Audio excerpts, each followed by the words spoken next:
Queridos irmãos e irmãs, vivemos em uma dispensação muito difícil. Desafios, controvérsias e complexidades convulsionam-se ao nosso redor. Esses tempos turbulentos foram previstos pelo Salvador. Ele nos advertiu que em nossos dias o adversário incitaria a ira no coração dos homens e os desviaria. Contudo, jamais foi a intenção de nosso Pai Celestial que lidássemos com o emaranhado de problemas pessoais e questões sociais sozinhos.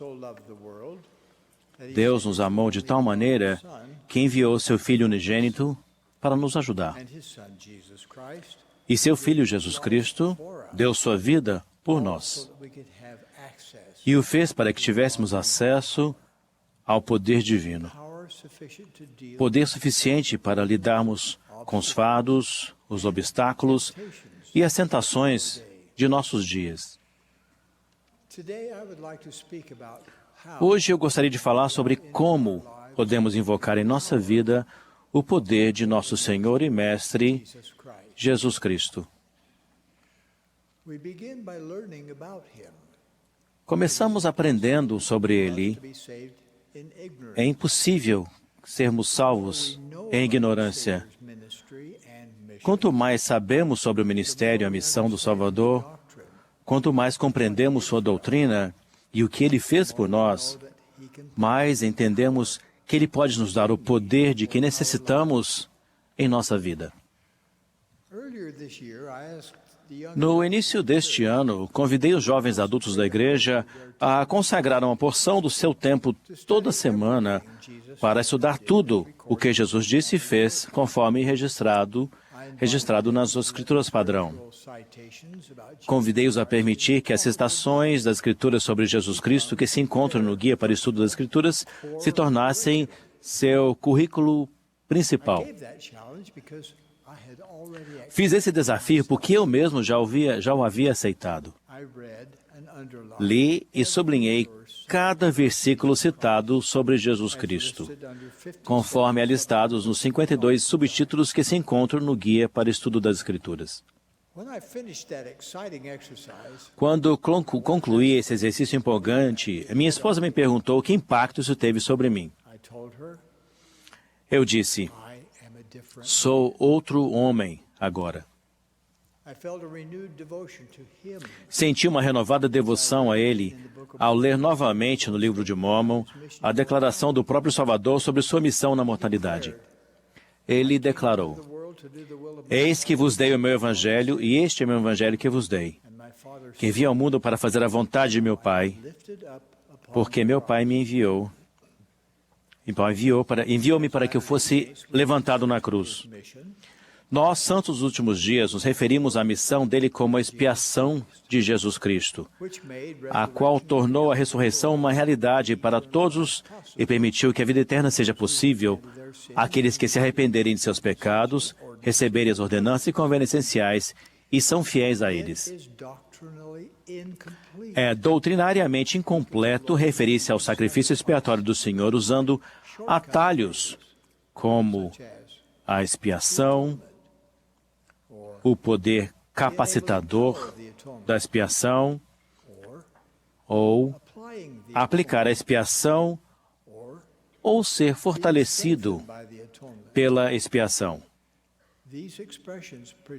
Essas expressões apresentam um risco real de desviar a fé, tratando o evento como se ele existisse por si mesmo e tivesse capacidades que não dependem de nosso Pai Celestial e de seu Filho Jesus Cristo. Dentro do grandioso plano do Pai está o Salvador com seu sofrimento. Foi o Salvador quem rompeu os laços da morte.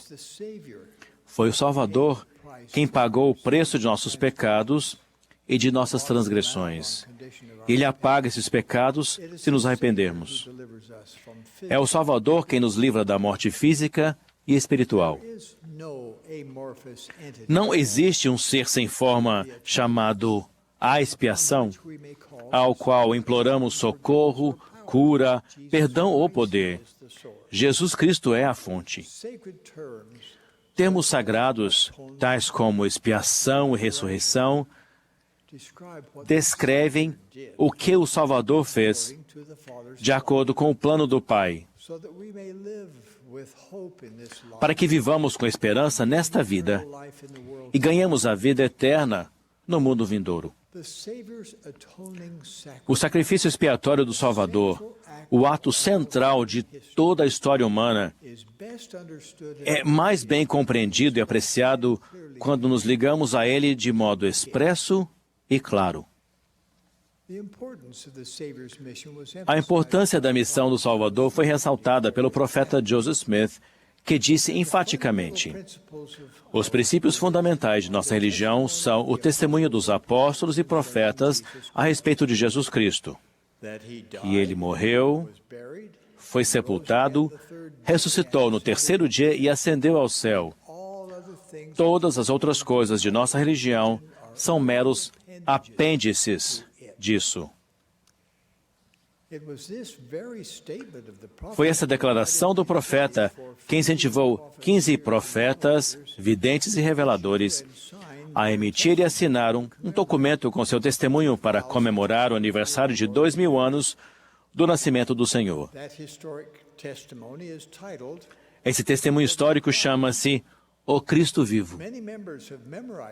Muitos membros memorizaram as verdades contidas nesse documento. Outros mal sabem de sua existência.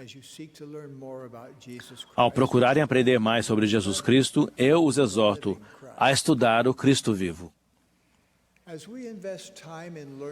Quando investimos tempo em aprender sobre o Salvador e seu sacrifício expiatório, somos levados a participar de outro elemento fundamental para acessar seu poder. Nós escolhemos ter fé em Jesus Cristo e segui-lo. Os verdadeiros discípulos de Jesus Cristo estão dispostos a se destacar, a defender o Evangelho e a ser diferentes das pessoas do mundo. Eles são destemidos, devotados e corajosos. Aprendi sobre esse tipo de discipulado durante uma visita recente ao México, onde me reuni com líderes governamentais e líderes de outras denominações religiosas. Cada um deles me agradeceu pelos esforços heróicos e bem-sucedidos demonstrados por membros a fim de proteger e preservar casamentos e famílias fortes em seu país.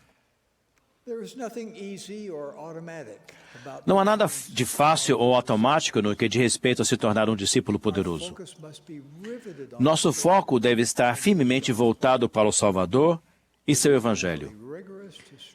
É necessário muito esforço mental para buscar o Salvador em cada pensamento.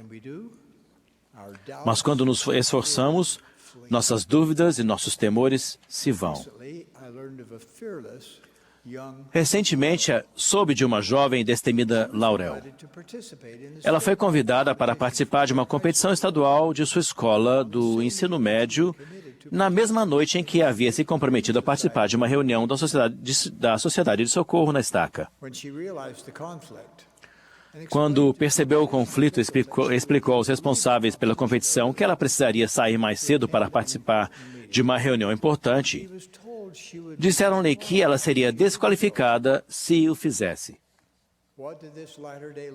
E o que essa jovem membro da igreja fez? Ela manteve o compromisso de participar da reunião da Sociedade de Socorro e, como lhe foi dito, ela foi desqualificada da competição estadual. Quando lhe perguntaram a respeito de sua decisão, ela simplesmente respondeu: a igreja é mais importante, não é? A fé em Jesus Cristo nos impele a fazer coisas que sem essa fé não faríamos. A fé que nos motiva a agir permite que tenhamos mais acesso a seu poder. Também aumentamos o poder do Salvador em nossa vida quando fazemos convênios sagrados e os cumprimos com exatidão. Nossos convênios nos ligam a Ele e nos dá um poder divino. Como discípulos fiéis, nos arrependemos e o seguimos, entrando nas águas do batismo. Seguimos o caminho dos convênios e receberemos outras ordenanças essenciais. Somos gratos por saber que o plano de Deus permite que essas bênçãos sejam estendidas a antepassados que morreram sem a oportunidade de recebê-las durante sua vida mortal. Homens e mulheres fiéis aos convênios buscam meios de se manterem distantes do mundo para que nada impeça seu acesso ao poder do Salvador. Certa esposa e mãe fiel escreveu recentemente: vivemos em tempos turbulentos e perigosos. Somos muito abençoados por termos um maior conhecimento do plano de salvação e a orientação inspirada de profetas, apóstolos e líderes amorosos, que nos ajudam a navegar com segurança por esses mares tempestuosos. Deixamos de lado o hábito de ligar o rádio pela manhã. Em vez disso, ouvimos um discurso da Conferência Geral no telefone celular todas as manhãs, ao nos prepararmos para mais um dia.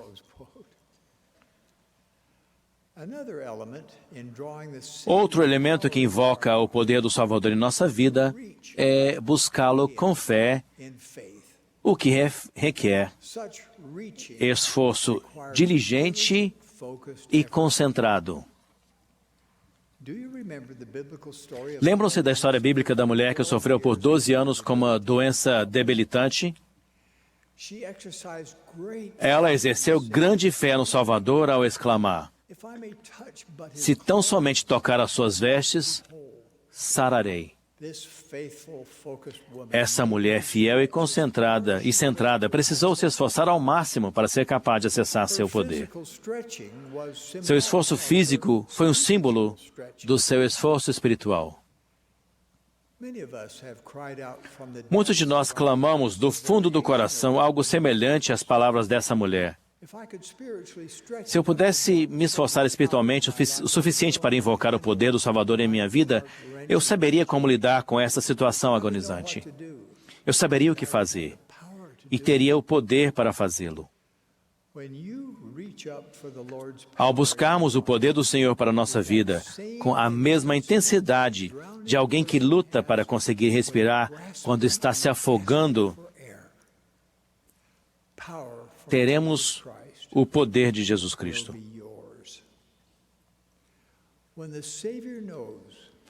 Quando o Salvador perceber que verdadeiramente desejamos nos achegar a Ele, quando Ele sentir que o maior desejo de nosso coração é invocar seu poder em nossa vida, seremos guiados pelo Espírito Santo para saber exatamente o que precisamos fazer. Ao nos esforçarmos espiritualmente além de qualquer coisa que tenhamos feito anteriormente, seu poder fluirá sobre nós. Então compreenderemos o significado profundo das palavras do hino, tal como um facho. Estende, ó Pai, sobre nós tua bênção, tal qual no princípio restaura o poder, e o véu da descrença consigam romper. O Evangelho de Jesus Cristo está repleto de seu poder, que está disponível a cada filho ou filha que o busca sinceramente. É meu testemunho que quando invocamos seu poder em nossa vida, tanto Ele quanto nós nos regozijaremos. Como uma de suas testemunhas especiais nesses últimos dias, declaro que Deus vive. Jesus é o Cristo. Sua igreja foi restaurada na terra. O profeta de Deus sobre a terra em nossos dias é o presidente Thomas S. Monson, a quem apoio de todo o meu coração. E disso presto testemunho, expressando o meu amor a cada um de vocês e minha bênção a cada de vocês. No sagrado nome de Jesus Cristo. Amém.